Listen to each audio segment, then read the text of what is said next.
हीअ आकाशवाणी आहे। हाणे हिना अॻनाणीअ खां देश विदेश जूं ख़बरूं ॿुधंदा। सभ खां पहिरीं हिन वक़्त जूं अहम सुर्खियूं। भारत ऐं यूरोपियन जमायत जे विच में आज़ाद तिजारत समझौते लाइ बाइख़्तियारी सतह ते ॻाल्हि ॿोल पूरी थी। इन जी पधिराई अॼु प्रधानमंत्री नरेंद्र मोदीअ जी मेज़बानीअ में भारत यूरोपियन जमायती शिखर सम्मेलन जे दौरान बैठक में मसौदनि ते दस्तक खां पोइ कई वेंदी। प्रधानमंत्री नरेंद्र मोदी अॼु खां ॾखण गोवा में मुंतज़म थियण वारे भारत शक्ति हफ़्ते 2026 जे चोथें एडिशन जो वर्चुअल नमूने सां इफ़्तिताह कंदो। मरकज़ी पार्लियामेंट्री कार्य मंत्री किरण रिजिजू बजट इजलास खां पहिरीं मुख्य राष्ट्रीय मुद्दनि ऐं पार्लियामेंट्री कमकार लाइ चर्चा लाइ अॼु सुबुह जो 11 बजे सभिनी पार्टियुनि जी बैठक घुराई आहे।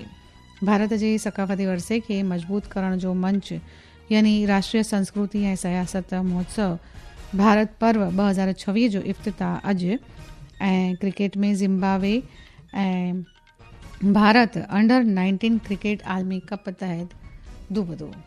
हाणे ख़बरूं तफ़सील सां।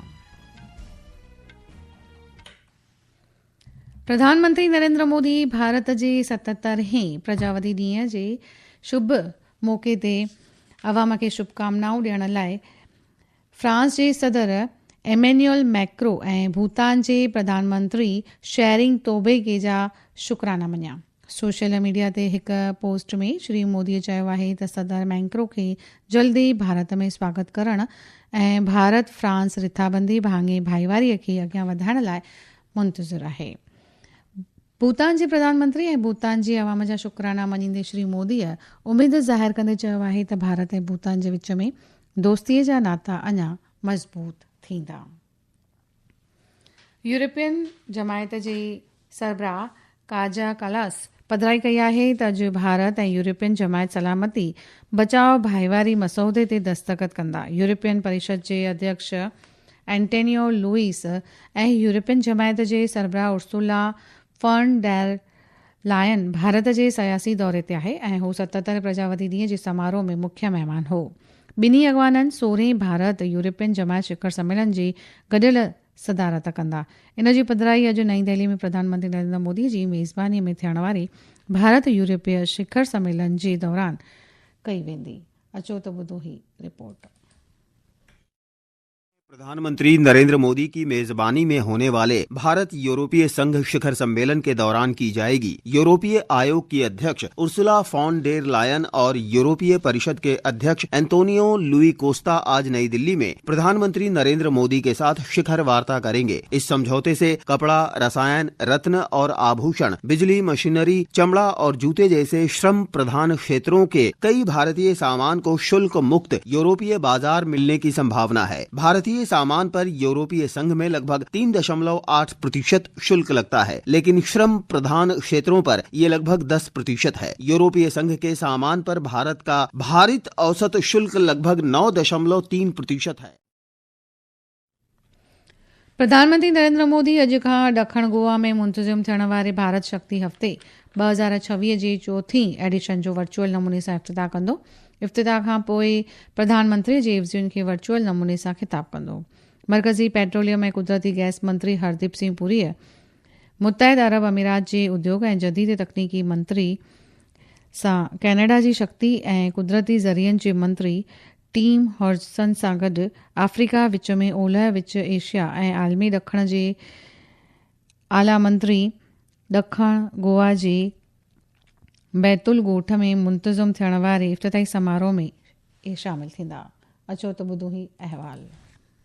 गैस मंत्रालय के तत्वावधान में आयोजित प्रमुख कार्यक्रम 120 देशों के 75,000 से अधिक पेशेवरों और 550 वक्ताओं को एक साथ लाएगा। हरदीप सिंह पुरी और यूएई के डॉक्टर सुल्तान अहमद अल जाबेर जैसे वैश्विक नेता ऊर्जा सुरक्षा और डिकार्बनाइजेशन के बीच संतुलन बनाने पर चर्चा का नेतृत्व करेंगे। 700 प्रदर्शक कंपनियों और विशेष विषयगत क्षेत्रों के साथ यह आयोजन ग्रीन हाइड्रोजन से लेकर बायोफ्यूल तक के नवाचारों को प्रदर्शित करेगा। मरकज़ी पार्लियामेंट्री कार्य मंत्री किरण रिजिजू बजट इजलास खां पहिरीं मुख्य राष्ट्र मुद्दनि ऐं पार्लियामेंट्री कमकारनि ते चर्चा करण लाइ अॼु सुबुह जो 11 बजे सभिनी पार्टियुनि जी बैठक घुराई आहे। इहा बैठक मुख्य समितीअ वारे हॉल में थींदी। इन जो मक़सदु पार्लियामेंट्री कमनि खे बहितर नमूने हलाइण ऐं इजलास में उथण वारनि मुख्य राष्ट्रीय मुद्दनि जो इंतज़ाम करणु आहे। सुभाणे खां शुरू थींदड़ इजलास 2 अप्रैल ताईं हलंदो ऐं इन इजलास जो पहिरियों मरहलो सुभाणे खां 13 फरवरी ताईं हलंदो। ही ख़बरूं तव्हीं आकाशवाणी तां ॿुधी रहिया आहियो। वधीक ख़बरुनि जी तफ़सील लाइ तव्हां असांजी वेबसाइट newsonair.gov.in ते वञी लॉगिन करे तफ़सीलूं हासिल करे सघो था। लोकसभा स्पीकर ओम बिरला ऐं मरकज़ी सक़ाफ़ती ऐं सियासत मंत्री गजेंद्र सिंह शेखावत गॾियल नमूने काल्ह नई दिल्लीअ जी लाल किले में 6 ॾींहनि जी राष्ट्रीय संस्कृति ऐं सियासत महोत्सव भारत पर्व 2026 जो महूरत कयो। इन मौक़े ते श्री बिरला चयो त इहो महोत्सव भारत जे सक़ाफ़ती वरिसे खे मज़बूत करण जो मंच फ़राहम कंदो। इहा पहल देश सां सयाहत सघ वधाइण में अहमियत भरी भूमिका निभाईंदी। ओम बिरला चयो त माध्यम से हमारी संस्कृति की झलक जराएगी। हम देश और दुनिया को इस भारत पर्व के माध्यम से यहाँ पर विशेष रूप से आमंत्रित करना चाहते हैं। मुझे आशा है 7 दिन के इस पर्व के माध्यम से देशी विदेशी पर्यटकों को और आकर्षित कर पाएंगे।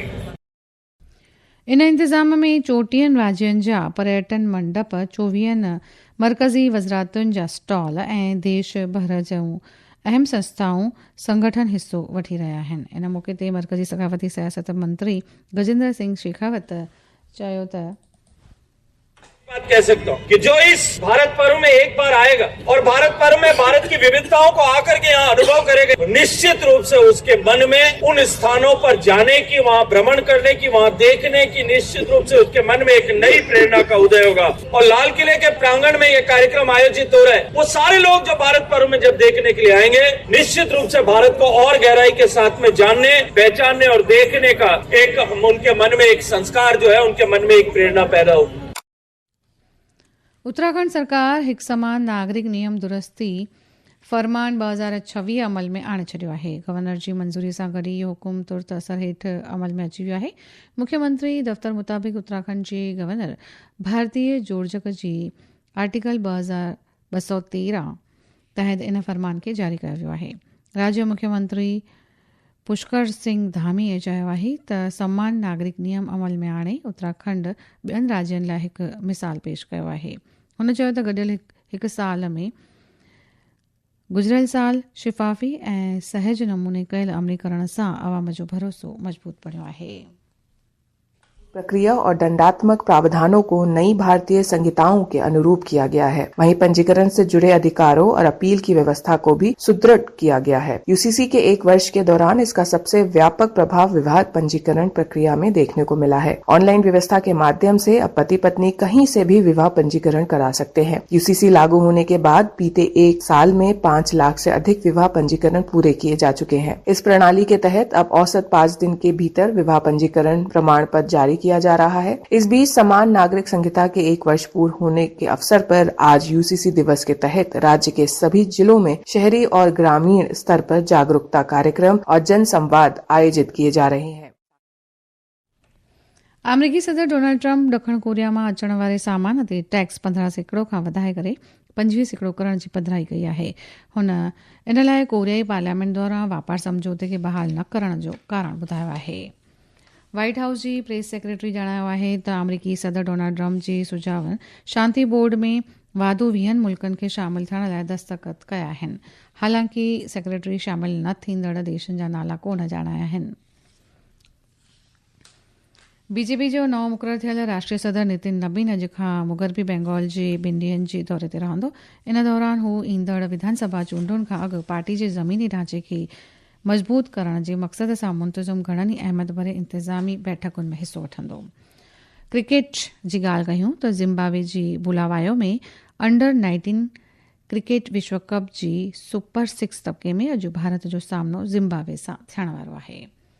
ख़बरुनि जो सिलसिलो पूरो थियण खां अॻु हिकु दफ़ो वरी ॿुधंदासीं।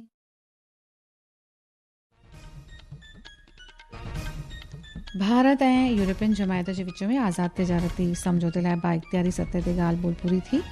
प्रधानमंत्री नरेंद्र मोदी अॼु बैठक जी मेज़बानी कंदो, जंहिंमें घणेई मसौदा दस्तख़त कया वेंदा। प्रधानमंत्री नरेंद्र मोदी अॼु खां ॾखण गोवा में मुंतज़म थियण वारे भारत शक्ति हफ़्ते 2026 जे चोथें एडिशन जो वर्चुअल नमूने सां इफ़्तिताह कंदो।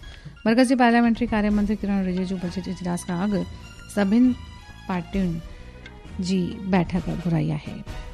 भारत जे सकावती विरसे खे मज़बूत करण जो मंच यानी राष्ट्रीय संस्कृति ऐं सियासत महोत्सव भारत पर्व 2026 जो इफ़्तिताह कयो वियो। ज़िम्बाब्वे ऐं भारत अंडर 19 क्रिकेट आलमी कप तहत 2-2 ख़बरुनि जो सिलसिलो पूरो थियो।